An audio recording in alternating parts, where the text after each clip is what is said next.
Welcome to another audio reading session of Listen In, presented by Tenkara Angler. We are excited to have you with us again. Today we will be presenting Coffee and a Pinch of Optimism. An essay by Melissa Alcorn. Snow sparkles on ground that has not been exposed for decades.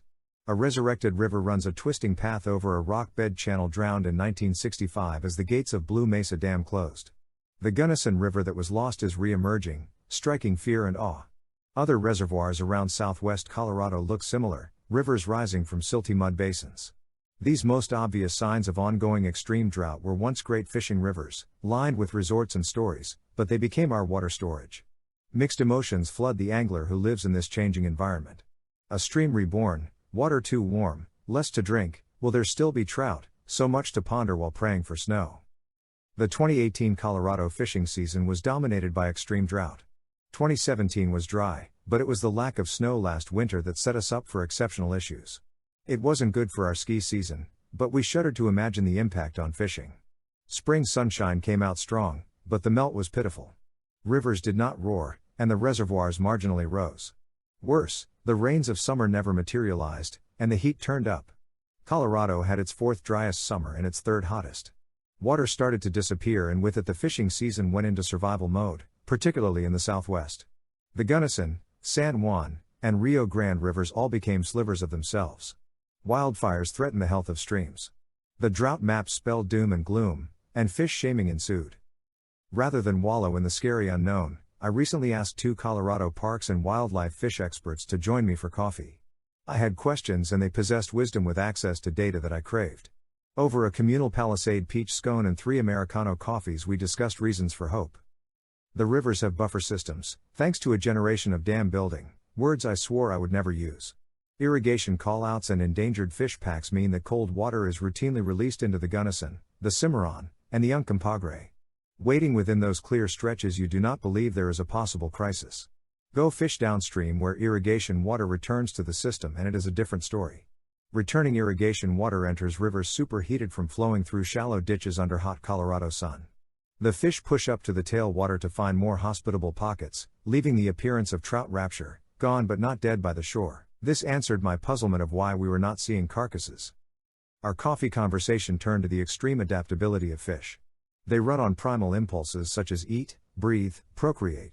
They self-regulate to maximize efficiency.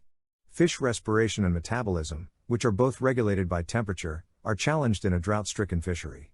The permeable membrane within the gills that exchanges oxygen is temperature sensitive. The warmer it is, the less efficient it is. Add in the fact that warmer water carries less oxygen and the fish are in trouble. They'll stick their noses in the small rifles to breath, but that takes tremendous energy. Metabolism speeds up the warmer they are. A hot and bothered trout wants to eat but can't breathe. The only thing for a fish to do is look for the coolest spot it can find and sit still until some darn bug slaps it in the face. It is a challenge for both angler and fish in that scenario. We abandoned plans to fish the Lake Fork of the Gunnison River this summer. I hope to explore stretches of the old Trout Highway, the abandoned bed of the Durango and Rio Grande narrow gauge railway that ran next to both forks of the Gunnison prior to the reservoir. The drought was extending the fishable terrain I could access with bike and waders. Reports circulated that anglers were being hassled and shamed along the Lake Fork. We wanted nothing to do with that vibe and waited until the temperatures of fall removed the issue. On a cool, caramel-hued morning we finally went to the river and found it deserted and dropped well below the driftwood line. The Colorado Parks and Wildlife signs were still posted asking anglers not to fish during the heat, which seemed odd given how bundled in layers we were. The river was shallow, the fish were invisible, and no one taunted us for trying to lure trout out of hiding spots. It was a good experience despite the low water. We feared most for our small streams. Those gems meandering through mountain meadows. Reliant on natural springs and snow, the creeks risked complete demise. The canary in our creek lineup was one that locals refused to mention by name and cherish because it always yields handfuls of exquisite native trout. We were compelled to check on it. The hike-in revealed dried up meadows where profuse flowers normally obscure the path. Water skimmed through the creek bed, but it barely moistened the rocks in places and the edges were not as protected as they should be.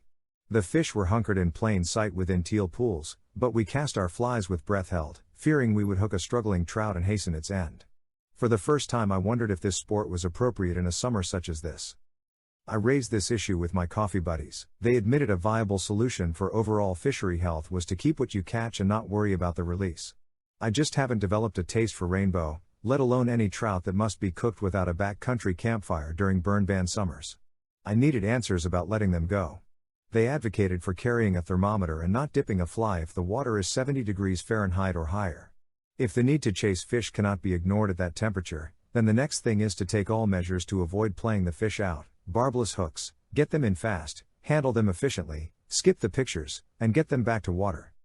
Without a reel, reliant on a dance of line and battle of wills to bring the fish to net, can Tenkara remain compatible in that scenario, or does it have an upper temperature limit where the right choice is to find cooler water? It seems like a question each Tenkara angler should ask herself and the community needs to consider. Looking back on our little struggling creek experience, we felt guilty pursuing cutthroats during the heat of the summer day and opted to spend the time listening to the water instead. Crisp morning temps the next day momentarily restored our desires, but our hearts were not in it. The stream will be fine, and the trout too, but our ambitions to fish it dissolved in this season of non-existent rain. We didn't need a thermometer to tell us the odds were not in the favor of fish, and our creek rods were shelved for the rest of the summer. The lakes near tree line felt like fairer play. Our choice for alpine adventure was the trifecta of Missouri Lakes, Treasure Vault Lake, and Fancy Lake in the Holy Cross Wilderness. The water level in the lakes was lower than prior years, but still robust with happily feeding trout. We fished for 3 days and enjoyed the relief from drought-induced angst with our activity. As I stood next to Fancy Lake and watched Stephen catch one last trout, the first snowflakes of a changing season landed gently on our shoulders. My thoughts turned toward winter shallow lakes, almost non-existent streams. What was going to happen to our fisheries when the season transitioned for good? As our coffee cups drained down like Ridgway Reservoir, I asked my pals for winter survival prognostication.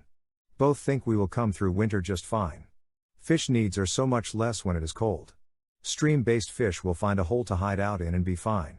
Most lakes and reservoirs are sufficiently deep enough to have a layer of open, oxygenated water. Smaller lakes may see fish kills. The drought has allowed vegetation to grow at the edges, which lowers the oxygen levels in the water, and the depths are shallow enough to freeze solid or sufficiently solid to leave nothing for the fish. This is the scenario for a few of the lakes on Grand Mesa. An additional concern is fish parasites, such as gill lice, that thrive in low water environments. When appropriate fish habitat is compressed, parasites spread more easily, like virus in a daycare. And overall health of the population can decrease with such stresses. Winter fish survival, however, remains one of nature's puzzles, and chances are they are hardy enough to weather what we hope is a very stormy season. The last sips of coffee chase down a communal sigh of relief around the table. Chances are good that our fish will be fine.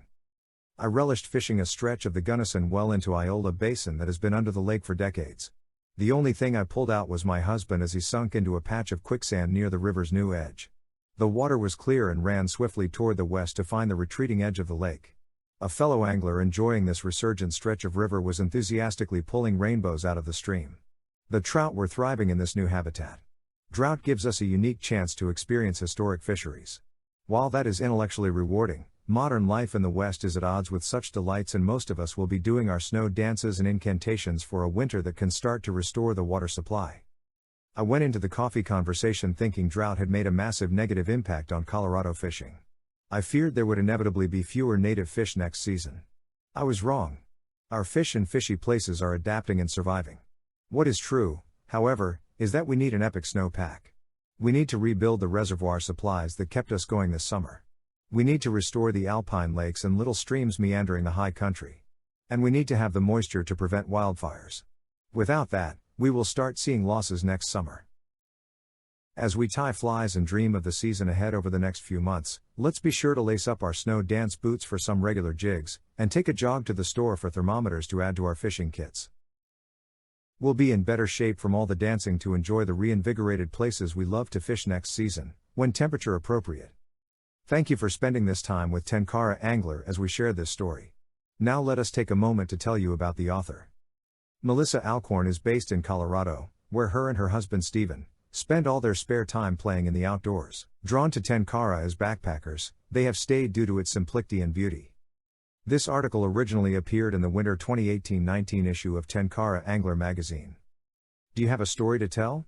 A photo to share? A fly recipe that's too good to keep secret?